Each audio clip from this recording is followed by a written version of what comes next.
welcome back to Sunny Life channel. Thank you so much guys for tuning in. I'm here to update you of what's going to happen on Imbewu the Seed from the 24th to the 28th of August 2020. Guys, it's still unclear who killed Ngolosi, but my prime suspect is Thokozile, as Ngolosi was driving Mazulu's car.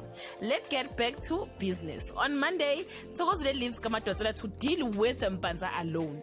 On Tuesday, a newspaper article makes Nirupa wants to find out if Pranav and Ngolosi's death are connected.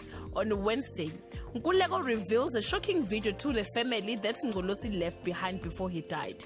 On Thursday, Mazulu is lost in grief that she has been excluded from mourning for her husband.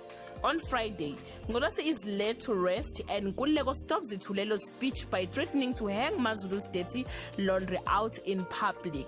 Guys, this is all I have for today. You can leave your comment below and share your thoughts. If you want the full episode, I will leave the link on the comment section. Bye.